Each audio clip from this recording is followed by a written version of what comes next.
Bonsoir, bienvenue pour une nouvelle saison de Face à Face. Cette émission a été enregistrée en décembre 2016 et ce soir nous accueillons Madame Marine Le Pen. Bonsoir. Bonsoir. Vous êtes la présidente du Front National et vous êtes candidate à la future élection présidentielle.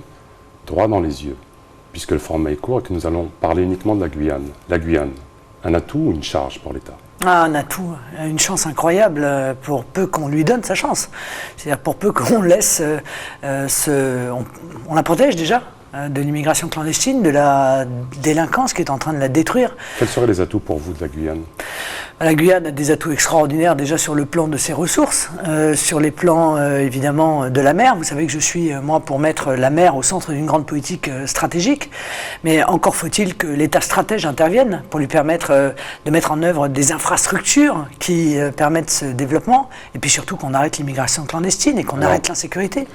L'une de vos thématiques, c'est le contrôle aux frontières. Nous possédons ici sur le sol guyanais la plus grande frontière terrestre qui nous sépare d'un autre pays, le Brésil en l'occurrence, avec 730 km de frontières, sans compter les 510 km qui nous séparent du Suriname. Comment, concrètement, vous faites pour contrôler ces frontières ? Mais concrètement, il faut contrôler les frontières, mais ce n'est pas suffisant. Concrètement, il faut mettre en œuvre une politique pour que les clandestins n'aient plus envie de venir. Or, ils viennent parce que les incitations qu'on met en œuvre sont irrépressibles. Je veux dire que ce soit le droit du sol, les aides sociales, l'accès au logement, qui est facilité presque plus pour les clandestins que pour les Guyanais. Tout ça, il faut arrêter ça, parce que sinon on n'arrivera jamais, encore une fois, à maîtriser cette immigration clandestine. Vous revenez sur le droit du sol ? Bien sûr, je reviens sur le droit du sol. Avec effet rétroactif ? Non, pas avec effet rétroactif, mais je reviens sur le droit du sol. Il faut lancer le signal aux clandestins. Ne venez plus, nous n'avons plus rien à vous offrir, parce que la solidarité nationale, nous allons la réserver aux Guyanais, et que nous avons besoin, pour attirer des investisseurs étrangers ou nationaux, de pouvoir leur présenter un territoire qui soit sûr et qui soit libéré du poids que représente l'immigration clandestine sur l'ensemble des infrastructures. Je veux dire, les hôpitaux se noient, l'école se noie. On voit bien que c'est une véritable folie que de continuer ce laxisme et cette complaisance à l'égard de l'immigration clandestine. Alors, une autre de vos thématiques, c'est la reconduite aux frontières.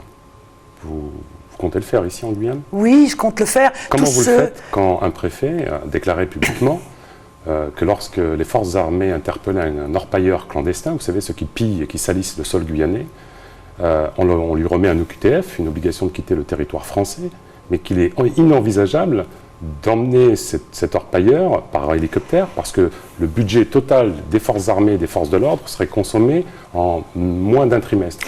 Comment faites-vous concrètement pour... Mais concrètement, on donne les moyens à nos forces de police, de gendarmerie, à l'armée, de faire appliquer la loi. Et on dit c'est un coût pour l'État, mais moi j'ai pas une vision comptable, parce que ne pas le faire c'est un coût considérable pour la société guyanaise. Alors, il y a des milliers de pauvres ressortissants haïtiens qui viennent ici pour essayer d'obtenir une meilleure vie. Vous faites quoi pour les rapatrier des charters ? Mais pourquoi pas ? Mais pourquoi pas ? Je mets en place le retour aux frontières, ce qui me paraît être encore une fois l'application de la loi. C'est pas révolutionnaire, certes, mais en l'occurrence, ça n'a jamais été fait. Bon. Alors que faites-vous avec des pays comme le Guyana, qui est limitrophe et qui ne souhaite pas, lui, réaccueillir ses ressortissants ? Oui, alors ça c'est la grande technique, on la connaît bien, cette technique-là. Ça se règle par la diplomatie, parce que nous aussi, nous avons des moyens de contrainte à l'égard de ces pays qui refusent de reprendre leurs ressortissants. Il y a des instances internationales pour ça. Ce que je veux dire, c'est qu'encore une fois, le laxisme de l'État est responsable de la situation.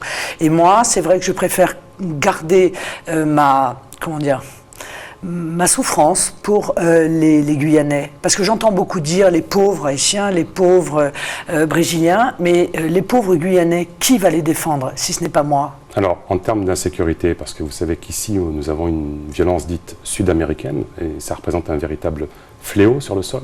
Comment vous la combattez concrètement ? Écoutez, on la combat. Parce que nos forces de l'ordre, globalement, sont efficaces. Elles interpellent. Mais elles interpellent, mais elles n'ont pas d'ordre. Voilà, elles n'ont pas d'ordre, la justice ne suit pas, et derrière, la politique pénitentiaire est manifestement défaillante. La prison est pleine. Mais voilà, la prison est pleine. Parce qu'en réalité, on délimite les arrestations en fonction du nombre de places dans les prisons. Est-ce que c'est ça, faire appliquer la loi ? Évidemment que non. Donc il faut à l'évidence un nouveau centre pénitentiaire, qui pourrait être d'ailleurs du côté de Saint-Laurent-du-Maroni. Mais il faut que toute l'intégralité de la chaîne pénale reçoive les ordres pour que cette délinquance, on en arrive à bout. Il n'est pas imaginable, il n'est pas audible d'entendre l'État dire « Ah ben on n'y arrive pas ». Ils n'y arrivent pas parce qu'ils n'ont pas essayé. En fait, c'est ça la réalité. Et aujourd'hui, la Guyane est épuisée par cette insécurité. Épuisée. J'ai rencontré des Guyanais, ils n'en peuvent plus, ils me disent « nous allons partir de Guyane ». C'est ça que veut l'État français.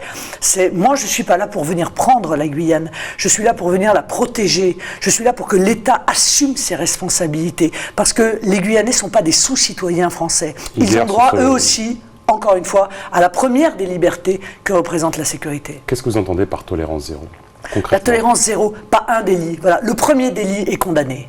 On n'attend pas qu'il y ait des récidives, des multi-récidives. On arrête le laxisme permanent qui consiste à dire « ah bah oui, mais alors il a été arrêté, mais on le relâche ». On connaît ça, hein. Il n'y a pas que la Guyane, il y a aussi la métropole, il y a l'ensemble de l'outre-mer qui est frappé par cette politique de l'impuissance et du laxisme parce qu'elle vient d'en haut. Vous savez, je ne veux pas reprendre les propos de Mao, mais enfin, il disait « le poisson pourrit toujours par la tête ».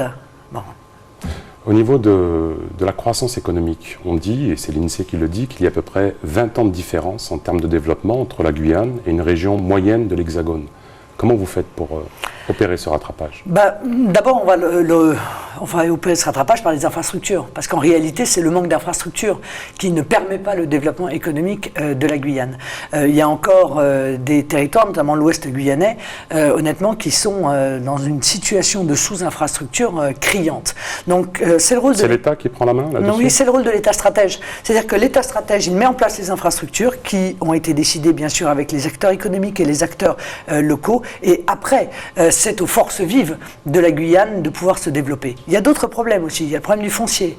Je veux dire, clairement, là, il va falloir pas faire n'importe quoi, mais libérer un peu de foncier pour permettre aussi à des acteurs économiques, soit pas exclusivement des collectivités, de pouvoir développer des secteurs économiques. Le foncier ici appartient à 95% pour l'État. C'est bien ce que je dis. Le problème, c'est que l'État est assis dessus et que tout cela est en jachère. Alors, il ne s'agit pas, encore une fois, d'attenter à ce patrimoine exceptionnel qu'est la forêt, mais il faut en libérer un peu. Il faut en libérer un peu, pas seulement, encore une fois, au bénéfice des collectivités. Il faut en libérer aussi promis aussi d'or, d'extraction des ressources naturelles ici sur le territoire. Mais de toute façon, si on le fait pas, si on ne met pas en place les conditions pour que cette extraction d'or soit faite de manière légale, sous contrôle de l'État, avec toutes les conséquences que ça peut avoir en matière de préservation de la nature, alors ce sont les orpailleurs illégaux qui prendront la place. C'est mieux? Non, c'est moins bien. C'est du pillage et en plus, c'est de la pollution. Donc, je pense qu'on ne prend pas les bonnes mesures depuis des années en Guyane. On laisse faire, on joue le pourrissement, ici comme ailleurs d'ailleurs. Vous avez déclaré un jour que le coût de l'immigration légale plus illégale était estimé entre 35 et 70 milliards d'euros. Vous confirmez ces chiffres? Oui, je confirme ces chiffres, oui, bien sûr. Quelle crédibilité peut avoir un candidat lorsqu'il laisse une marge d'appréciation aussi grande en termes de coût sur l'immigration? Non, la question c'est quelle crédibilité... 35 milliards d'euros de différence. Non, la question c'est quelle crédibilité a l'État qui n'est pas capable de mettre en place un audit pour savoir précisément combien coûte l'immigration légale et illégale. Non, non, pas du tout. Ce sont des chiffres qui ont été donnés par M. Gourevitch. C'est pas moi qui les donne. Ce sont des adversaires politiques qui ont fait ces études. En l'occurrence, M. Gourevitch, par exemple, il n'est pas au fonctionnaire. Je sais qu'il y a plusieurs études qui sont faites. Je vais vous dire, moi, ce que je pense, c'est plus que cela. Voilà, c'est plus que cela, parce que regardez le coût de l'insécurité. Parce que ici, qui va venir investir en Guyane? Quel investisseur va venir, à part un vendeur de barbelés, qui lui, honnêtement, probablement va faire beaucoup d'affaires? Les barreaux aux fenêtres, les conséquences sur l'école, les conséquences sur tout le secteur pénitentiaire, les conséquences en matière de sécurité privée. Tiens, voilà. Tout cela, ça doit être évidemment tenu compte, et je ne parle pas bien sûr des allocations sociales qui sont tout à fait considérables. Pour vous êtes claire, nette et précise, il n'y a pas d'immigration positive. Mais non, il n'y a pas d'immigration positive dans un pays où il y a du chômage. Il n'y a pas d'immigration positive dans un pays où le système de protection sociale est en train de s'effondrer. Dans un pays où l'école et l'hôpital est en train de se noyer. Dans un pays qui voit le nombre de ses pauvres augmenter d'année en année. On importe des chômeurs en réalité. Ou alors des gens qui travaillent au noir et qui ne participent donc pas à l'économie telle que nous la souhaitons. Donc toujours en termes d'orpaillage illégal, vous savez qu'il y a cette saignée sur le sol guyanais. Donc pour revenir véritablement, parce que c'est une problématique ici qui est très grande, pour extraire et lutter efficacement sur un territoire qui est grand comme le Portugal? Vous faites quoi? Vous libérez la Légion étrangère? Vous la faites circuler en forêt? Comment vous faites pour contrôler cet orpaillage? Enfin, vous savez que maintenant, on a quand même des technologies qui nous permettent, si on veut véritablement lutter contre l'orpaillage illégal, de pouvoir avoir des résultats qui soient plus performants. Eh bien, il faut démultiplier les investissements dans ces technologies. Non seulement, évidemment, les technologies de contrôle et de surveillance par les airs, mais il y a des drones. Et s'il faut mettre effectivement plus d'armées, eh bien, nous mettrons plus d'armées. Il s'agit là, encore une fois, de la richesse des Guyanais, des Français, qu'on laisse piller en toute impunité. Il n'est pas question de laisser cette situation telle qu'elle. Et puis, il faut évidemment, je le crois, aggraver les peines de prison pour les orpailleurs. Il faut que chacun comprenne que personne ne pourra tirer bénéfice au pillage organisé de la Guyane. Dernière petite question, parce que ça a été évoqué dans les réseaux sociaux ici locaux. Il y a deux lignes qui semblent s'affronter au sein de votre parti, entre M. Philippot d'un côté et Marion Maréchal Le Pen. Comment vous comptez il y a des sensibilités, c'est normal pour un mouvement qui est donné à quasiment 30%. Nous ne sommes pas une secte, mais la seule ligne qui vaille, c'est celle qui est portée par la candidate à la présidentielle qui est en face de vous. Voilà. Le format de l'émission est court. Dernier mot, on est dans les vœux de 2017. Qu'est-ce que vous pouvez souhaiter pour les Guyanais? La prospérité, la sécurité. Je souhaite qu'à nouveau la Guyane ait une vision pour ses enfants et que cette vision ne soit pas celle de vivre avec la peur au ventre et au chômage. Merci Madame Le Pen d'avoir participé à cette émission. Merci d'avoir suivi cette émission. Les programmes continuent sur ATV Guyane. À bientôt.